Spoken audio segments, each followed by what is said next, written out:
नमस्कार दोस्तों, क्या हाल है। आपका स्वागत है सबसे भरोसेमंद न्यूज चैनल में। आज की सभी बड़ी खबरें हम आपके सामने साझा करेंगे, जिनको गोदी बिकी हुई मीडिया आपसे छुपाती है, लेकिन हम आपको वो सभी सच्चाई बताते हैं। लेकिन पता नहीं आप फिर भी हमारे चैनल को सब्सक्राइब नहीं करते और न यही बताते आप कहां से हमारी वीडियो को देख रहे हैं। चलिए फिलहाल आपकी मर्जी। चलिए सबसे पहली खबर पर नजर डालते हैं। भारत इजराइल द्विपक्षीय निवेश समझौता आज से लागू। दोनों देशों के बीच निवेश और व्यापार को नई मजबूती मिलने की उम्मीद। विदेश मंत्री एस जयशंकर ने अमेरिका के 250वें स्वतंत्रता दिवस पर शुभकामनाएं दी। भारत अमेरिका रणनीतिक साझेदारी को और मजबूत करने पर जोर दिया गया। भारत माली के बीच पहला ट्रेड फोरम आयोजित। दोनों देशों ने व्यापार और निवेश बढ़ाने के लिए नए अवसरों पर चर्चा की। वित्त मंत्री निर्मला सीतारमण ने कहा, एआई रेडी वर्कफोर्स की वजह से भारत ग्लोबल कैपेबिलिटी सेंटर का पसंदीदा केंद्र बन रहा है। केंद्रीय वाणिज्य मंत्री पीयूष गोयल ने राज्यों से निर्यात बढ़ाने की अपील की। देश का निर्यात $1 ट्रिलियन तक पहुंचाने का लक्ष्य दोहराया। दिल्ली सरकार ने वेस्ट एशिया की स्थिति सामान्य होने के बाद वर्क फ्रॉम होम नीति समाप्त की। सभी कर्मचारियों को नियमित कार्यालय से कार्य करने के निर्देश दिए गए। वाराणसी के बिस्कुट अब ओमान पहुंचेंगे। भारत ओमान चेपा के तहत पहली 40 मीट्रिक टन खेप रवाना की गई। देश भर में मानसून ने रफ्तार पकड़ी। मौसम विभाग ने कई राज्यों में अच्छी बारिश की संभावना जताई, जिससे किसानों को राहत मिलने की उम्मीद है। भारत और इंग्लैंड के बीच दूसरा टी20 मुकाबला आज। दोनों टीमें सीरीज में बढ़त हासिल करने के इरादे से मैदान में उतरेंगी। ई कॉमर्स सेक्टर में आज से अमेजॉन प्राइम डे सेल 2026 की शुरुआत। 3 दिनों तक ग्राहकों को कई श्रेणियों में विशेष ऑफर मिलेंगे। प्रधानमंत्री नरेंद्र मोदी ने जोधपुर में संशोधित उड़ान योजना लॉन्च की। अगले 10 वर्षों में क्षेत्रीय हवाई संपर्क बढ़ाने के लिए 28,840 करोड़ के निवेश का ऐलान किया। प्रधानमंत्री मोदी ने राजस्थान के बालोतरा में लगभग 1.6 लाख करोड़ की विकास परियोजनाओं का उद्घाटन और शिलान्यास किया। प्रधानमंत्री मोदी ने गुजरात के साणंद में सीजी सेमीकीन सेमीकंडक्टर औसत सुविधा का उद्घाटन किया, जिससे भारत के सेमीकंडक्टर मिशन को नई गति मिलेगी। केंद्रीय मंत्रिमंडल की मंजूरी के बाद दिल्ली और उत्तर प्रदेश में 114 करोड़ से अधिक की 2 बड़ी राष्ट्रीय राजमार्ग परियोजनाओं पर काम तेज होगा। स्वास्थ्य मंत्रालय ने कई आवश्यक दवाओं को ओटीसी श्रेणी में शामिल करने के नियम लागू किए, जिससे आम लोगों को दवाएं आसानी से उपलब्ध होंगी। चेन्नई में one health security and biosecurity पर राष्ट्रीय सम्मेलन शुरू, जिसमें मानव, पशु और पर्यावरण स्वास्थ्य पर संयुक्त रणनीति पर चर्चा हुई। दिल्ली सरकार ने Delhi next code create and change civic tech innovation कार्यक्रम शुरू किया, जिसके तहत स्टार्टअप्स को स्मार्ट गवर्नेंस समाधान विकसित करने का अवसर मिलेगा। एडीबी ने कर्नाटक के सरकारी स्कूलों के आधुनिकीकरण के लिए $210 मिलियन के ऋण को मंजूरी दी, जिससे शिक्षा व्यवस्था को मजबूत किया जाएगा। भारत की एसीएमई ग्रीन मॉलिक्यूल्स और जापान की मित्सुबिशी गैस केमिकल के बीच ग्रीन हाइड्रोजन आधारित उत्पादों की दीर्घकालिक आपूर्ति का समझौता हुआ। अमित शाह ने कम वर्षा की स्थिति को देखते हुए सूखे की तैयारियों की समीक्षा की और राज्यों के साथ समन्वय बढ़ाने के निर्देश दिए।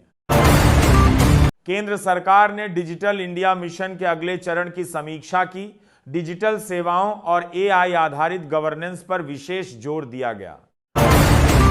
भारतीय रिजर्व बैंक ने डिजिटल भुगतान सुरक्षा को लेकर नई एडवाइजरी जारी की। बैंकों और फिनटेक कंपनियों को साइबर सुरक्षा और मजबूत करने के निर्देश दिए। केंद्र सरकार ने खरीफ फसलों की बुआई की ताजा रिपोर्ट जारी की। कई राज्यों में बुआई का रकबा पिछले वर्ष की तुलना में बढ़ा। भारत और यूरोपीय संघ के बीच मुक्त व्यापार समझौते पर वार्ता का नया दौर शुरू। दोनों पक्षों ने जल्द समझौता पूरा करने की प्रतिबद्धता दोहराई। इसरो ने अपने आगामी अंतरिक्ष मिशनों की तैयारियों की समीक्षा बैठक की। कई महत्वपूर्ण मिशनों की प्रगति का आकलन किया गया। देश भर में जीएसटी संग्रह में लगातार मजबूती। वित्त मंत्रालय ने कर संग्रह में सुधार को अर्थव्यवस्था के लिए सकारात्मक संकेत बताया। केंद्रीय शिक्षा मंत्रालय ने नई शिक्षा नीति के क्रियान्वयन की समीक्षा की। राज्यों के साथ बैठक कर आगे की रणनीति तय की गई। भारत और संयुक्त अरब अमीरात के बीच व्यापार बढ़ाने पर सहमति। दोनों देशों ने निवेश और लॉजिस्टिक्स सहयोग को और मजबूत करने पर चर्चा की। भारत में यूपीआई लेनदेन ने एक और नया रिकॉर्ड बनाया। डिजिटल पेमेंट के उपयोग में लगातार बढ़ोतरी दर्ज की गई। मौसम विभाग ने कई राज्यों में अगले 48 घंटों तक अच्छी बारिश का पूर्वानुमान जारी किया। किसानों को खेती संबंधी कार्य तेज करने की सलाह दी गई। केंद्र सरकार ने राष्ट्रीय लॉजिस्टिक्स नीति की प्रगति की समीक्षा की। माल ढुलाई की लागत कम करने और सप्लाई चेन मजबूत करने पर जोर दिया। कृषि मंत्रालय ने खरीफ फसलों की नवीनतम बुवाई रिपोर्ट जारी की। धान, दाल और तिलहन की बुवाई में बढ़ोतरी दर्ज की गई।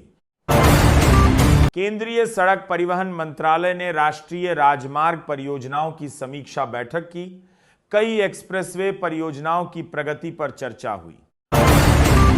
भारत और जापान ने सेमीकंडक्टर एवं हाई टेक मैन्युफैक्चरिंग सहयोग को आगे बढ़ाने पर सहमति जताई। निवेश बढ़ाने पर भी चर्चा हुई। सरकार ने स्टार्टअप और एमएसएमई सेक्टर के लिए नई वित्तीय सहायता योजनाओं की समीक्षा की। रोजगार और निवेश बढ़ाने पर फोकस रखा गया। देश भर में 5G नेटवर्क विस्तार का काम तेज। दूरसंचार विभाग ने कई नए शहरों में सेवाएं शुरू करने की जानकारी दी। भारतीय शेयर बाजार में लगातार दूसरे दिन बढ़त। बैंकिंग और आईटी शेयरों में खरीदारी से सेंसेक्स और निफ्टी मजबूत बंद हुए।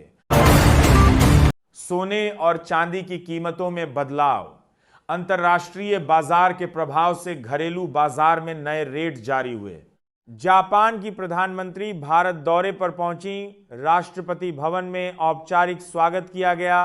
दोनों देशों के बीच व्यापार, रक्षा और तकनीकी सहयोग पर वार्ता होगी। अमरनाथ यात्रा 2026 का पहला जत्था रवाना। जम्मू कश्मीर के उपराज्यपाल ने श्रद्धालुओं के पहले जत्थे को हरी झंडी दिखाई। यात्रा मार्ग पर सुरक्षा के कड़े इंतजाम किए गए हैं। मुंबई में लगातार भारी बारिश। आईएमडी ने मुंबई के लिए ऑरेंज अलर्ट और पालघर के लिए रेड अलर्ट जारी किया। कई इलाकों में जलभराव और यातायात प्रभावित हुआ। ग्रेटर नोएडा के लेबर कैंप में भीषण आग। आग लगने के बाद सभी मजदूरों को सुरक्षित बाहर निकाल लिया गया। कोई जनहानि नहीं हुई। दिल्ली में मानसून की दस्तक। मौसम विभाग ने राजधानी में बारिश के साथ येलो अलर्ट जारी किया, जिससे भीषण गर्मी से राहत मिली। जनरल धीरज सेठ ने नए थल सेना प्रमुख का पदभार संभाला। उन्होंने भारतीय सेना की कमान संभालते हुए आधुनिकीकरण और सीमा सुरक्षा को प्राथमिकता बताया। भारत ने पाकिस्तान के अफगानिस्तान पर हवाई हमलों की कड़ी निंदा की। विदेश मंत्रालय ने इसे क्षेत्रीय शांति और अफगानिस्तान की संप्रभुता पर हमला बताया। बेंगलुरु में 1.9 करोड़ की लूट का खुलासा।